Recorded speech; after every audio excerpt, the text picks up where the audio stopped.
Secretary General Antonio Guterres and each of the heads of state and government and delegates present. I'd like to address specifically to the Palestinian delegation who is taking part in this opening session for the first time, albeit as an observer member.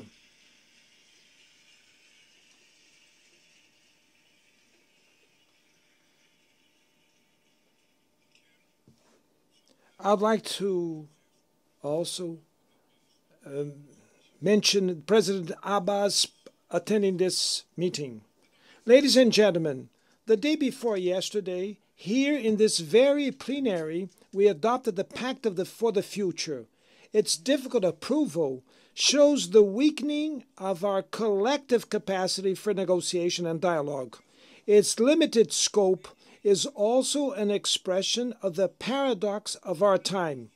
We walk around in circles between possible commitments that lead to insufficient results. Not even with the tragedy of COVID-19 were we able to unite around a treaty on pandemics at the World Health Organization. We need to go much further and provide the UN with the necessary means to face the dizzying changes in the international panorama. We are living in a time of growing anguish, frustration, tension, and fear. We are witnessing an alarming escalation of geopolitical disputes and strategic rivalries. 2023 holds the sad record of the highest number of conflicts since World War II. Global military spending grew for the 9th consecutive year and reached $2.4 trillion. Over $90 billion have been mobilized with nuclear arsenals. These resources could have been used to finance the fight against hunger and climate change. What we are seeing is an increase in military capabilities. The use of force not supported by international law is becoming the rule. We are witnessing two simultaneous conflicts with the potential to become widespread conflagrations. In Ukraine, with regret, we are seeing the war extending without any prospect of peace. Brazil has firmly condemned the invasion of the Ukrainian territory. It is already clear that neither side will be able to achieve all their objectives through military means. The use of increasingly destructive weapons brings to the mind the darkest days of their sterile Cold War confrontation. Creating conditions for resuming direct dialogue between the parties is crucial at this time. This is a message of the 6 points of understanding that China and Brazil offer for a process of dialogue to be established and for the hostilities to end. In Gaza and the West Bank, we are witnessing one of the greatest humanitarian crises in recent history, which is now spreading dangerously to Lebanon. What began as a terrorist action by fanatics against innocent Israeli civilians has become a collective punishment for the entire Palestinian people. There have been over 40,000 fatal victims, mostly women and children. The right to defense has become the right to vengeance, which prevents an agreement for the release of hostages and postpones the ceasefire. Forgotten conflicts in Sudan and Yemen are causing excruciating suffering to nearly 30 million people. This year, the number of people in need of humanitarian aid in the world will reach 300 million. In times of increasing polarization, expressions such as deglobalization and decoupling have become commonplace, but it is impossible to deplanetize our life together. We're doomed to climate change interdependence. The planet is no longer waiting to demand payment for the next generation and is fed up with unfulfilled climate agreements. It is tired of neglected carbon reduction targets and financial aid to poor countries that does not arrive. Denialism succumbs to evidence of global warming. 2024 is on track to be the hottest year in modern history.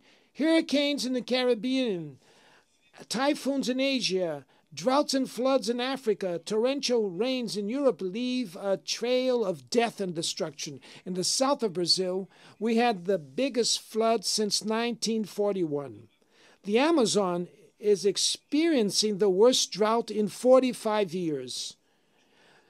The forest fires have spread across the country and have already devoured 5 million hectares in August alone. My government does not outsource responsibilities, nor does it abdicate its sovereignty. We have done already a lot, but we know that much more needs to be done. In addition to facing the challenge of climate crisis, we're fighting against those who profit with environmental degradation. We will not tolerate environmental crimes, illegal mining, and organized crime. We reduced the deforestation in the Amazon by 50% in the last year, and we will eradicate it by 2030. It is no longer acceptable to think about solutions for tropical forests without listening to the indigenous peoples, traditional communities, and all those that live in them. Our sustainable development vision is based on the potential of the bioeconomy. Brazil will host COP30 in 2025, convinced that multilateralism is the only way to overcome the climate emergency. Our nationally determined contribution, NDC, will be presented later this year, in line with the goal of limiting the increase of the planet's temperature to 1.5 degrees. Brazil stands out as a source of opportunities in this world revolutionized by energy transition. Today, we are one of the countries with the cleanest energy mix. 90% of our electricity comes from renewable sources, such as biomass, hydroelectrical power, solar power, and wind power. We made the choice for biofuels 50 years ago, long before the discussion about alternative energies gained traction. We are on the forefront of other important niches, such as green hydrogen production. It is time to face the debate about the slow pace of the planet's decarbonization and work for an economy less reliant on fossil fuels. Mr. President, Latin America has been experienced since a second lost decade since 2014. The region's average growth during this period was only just 0.9%, less than half of what was seen in the last decade of the 80s. This combination of low growth and high levels of inequality results in harmful effects on the political landscape. Engulfed by disputes often unrelated to the region, our vocation for cooperation and understanding has been weakened. It is unjustified keeping Cuba on a unilateral list of states that allegedly promote terrorism. And also that this is undue, it reaches the most vulnerable countries. In Haiti, it's urgent to combine actions to restore public order and promote development. In Brazil, defending democracy implies impermanent action against extremist, messianic, and totalitarian attacks which spread hatred, intolerance, and resentment.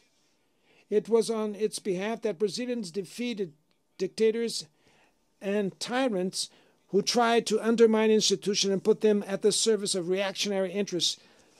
Democracy needs to respond to the legitimate aspiration of those who no longer accept hunger, inequality, unemployment, and violence. In a globalized world, it makes no sense to resort to false patriots and isolationists, nor is there hope in resorting to ultra-liberal experiments that only worsen the difficulties of an impoverished continent. The future of our region depends, above all, on building a sustainable, efficient, and inclusive state that tackles all forms of discrimination. A future which is not intimidated by individuals, corporations, or digital platforms that consider themselves above the law. Freedom is the first victim of a world with no rules. Essential elements of sovereignty includes the right to prescribe laws, adjudicate disputes, and enforce rules within one's territory, including the digital environment. The state we are building is sensitive to the needs of the most vulnerable without giving up sound macroeconomic foundations. The false opposition between state and market was abandoned by developed nations, which returned to practice active industrial policies and strong regulation of the domestic economy. In the area of artificial intelligence, we are experiencing the consolidation of asymmetries that lead to a true knowledge oligopoly. The unprecedented concentration in the hands of a small number of people and companies based in an even smaller number of countries is advancing. We are interested in emancipatory artificial intelligence, which also has the face of the global south and which strengthens cultural diversity, that respects human rights, protects personal data, and promotes information integrity. And, above all, that it will be a tool for peace, not for war.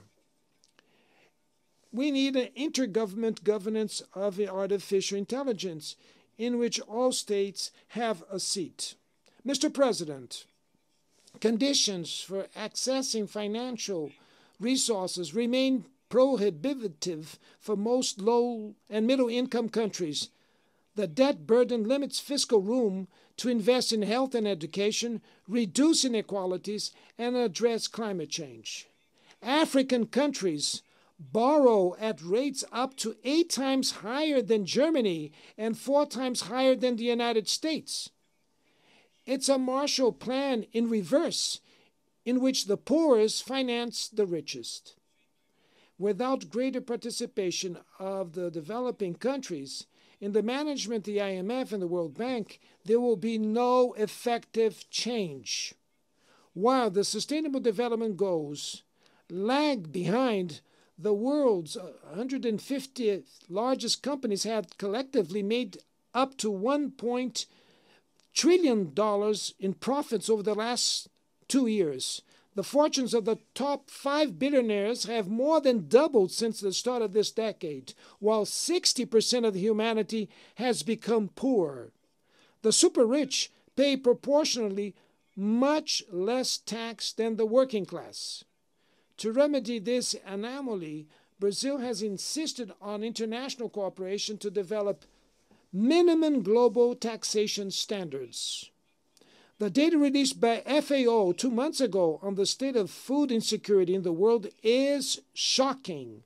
The number of people going hungry around the world has increased by more than 152 million since 2019. This means that 9% of the world's population, 733 million people, are undernourished. The problem is severe in Africa and Asia, but it also persists in parts of Latin America. Women and girls make up the majority of people facing hunger in the world. Pandemics, armed conflicts, climate events, and agricultural subsidies from rich countries are increasing the scope of this scourge. But hunger is not just the result of external factors. It arises, above all, from political choices. Today, the world produces more than enough food to eradicate it. What is missing is for conditions to be created so that food may be affordable. This is my government's most urgent commitment: end hunger in Brazil, as we did in 2014. In 23 alone, we lifted 24,400,000 people out of a condition of severe food insecurity. The Global Alliance Against Hunger and Poverty, which we will launch in Rio de Janeiro in November, was born from this political will and this spirit of solidarity. It will be one of the main results of the Brazilian G20 chairmanship and is open to the world. Anyone who wants to join this collective effort is welcome. Mr. President, ladies and gentlemen, about to turn 80, the United Nations Charter has never undergone comprehensive reform. Only 4 amendments were passed, all of them between 1965 and 1973. The Charter's current version fails to address some of humanity's most pressing challenges.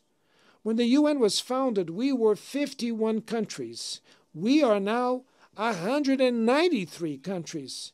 Several countries, mainly on the African continent, were under colonial rule when the UN was founded and had no say over its goals and functioning. There is no gender balance in the highest positions. The position of Secretary General has never been held by a woman.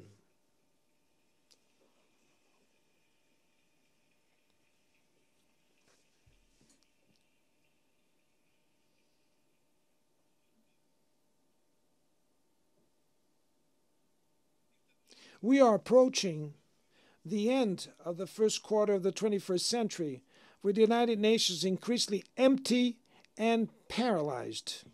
It is time to react vigorously to this situation, restoring to the organization the prerogatives that derive from its status as a universal forum.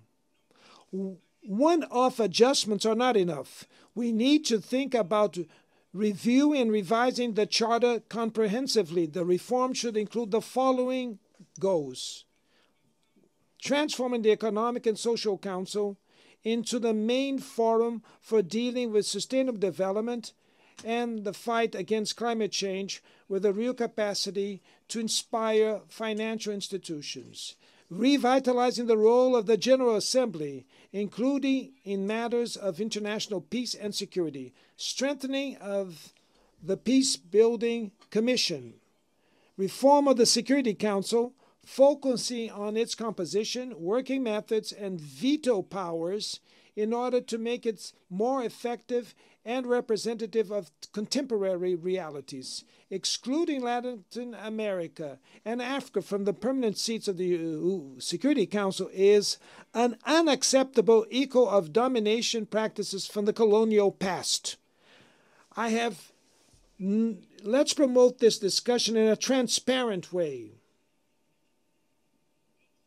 Let's promote this discussion in a transparent way in consultation with the G77, the G20, and the BRICS, in the CARICOM, at the UE, and any other spaces that exist. I have no illusions about the complexity of a reform like this, which will face crystallized interests in maintaining the status quo. It will require enormous negotiation effort, but that is our responsibility. We cannot wait for another world tragedy like the World War II to only then build a new governance on its rubbles. The will of the majority can persuade those who cling to the raw expression of the mechanisms of power. The humanities' aspirations echo in this plenary. Here, we engage in the world's big debates. In this forum, we look for answers to the problems inflicted on the world. It is up to the General Assembly, the biggest expression of multilateralism, the mission to pave the way for the future. Thank you very much.